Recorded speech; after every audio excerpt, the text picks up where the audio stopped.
I rode surf boats for about, I did 4 years at Colorado Surf Club and 1 year at Manly. A lot of crews, like they'll row their whole lives in surf boats and never make an Aussie final, let alone get a medal. So to get 2 medals year after year is pretty special. It was really good and I really enjoyed it. Don't regret any of it, but I definitely wanted more. One of my friends actually tagged me on Facebook on the indoor rowing comp. I knew I could pull a good erg, but I didn't realise it was kind of as good as it was. I think I got a 6:38. There was a bit of interest after I got a good time, and before I knew it, John Keogh was calling me on the phone and I didn't even know who he was. And then, yeah, we had a meeting and it just kind of like took off from there.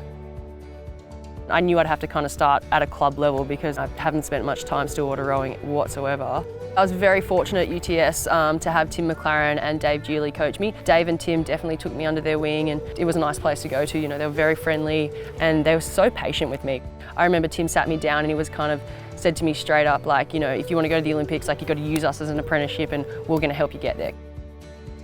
This is my 2nd year rowing flat water.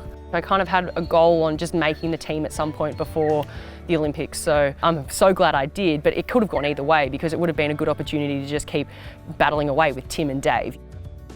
Straight after school I went into doing my Bachelor of Nursing at UTS actually, and I finished within 3 years. So in 2013 I'd finished my degree. I was a registered nurse, I was 21. When I started the stillwater rowing, I changed to casual instead of full-time, thinking that I would drop a few shifts, which didn't happen. So yeah, I was trying to manage working like 40-hour weeks and then training like 20 hours. I was functioning on about 5 hours sleep for a long time, which, you know, when you're up at 4 a.m, and then you go drive to UTS, it's really taxing after a while. It made my training really efficient because I knew I couldn't do as much as what the girls were doing at the NTC. Like, there was no way I could do it.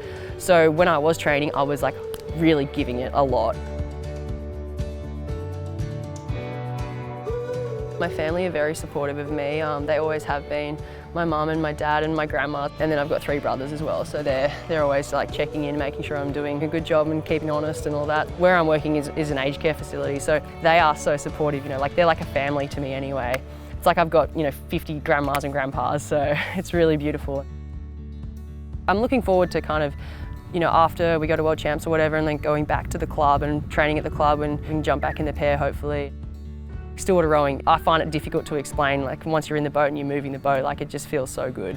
And you don't really get that feeling in a surf boat. I remember when we were at World Cup, someone asked me if I was nervous. I was like, nervous? There's no 10-foot waves coming at me, like, I'm not nervous.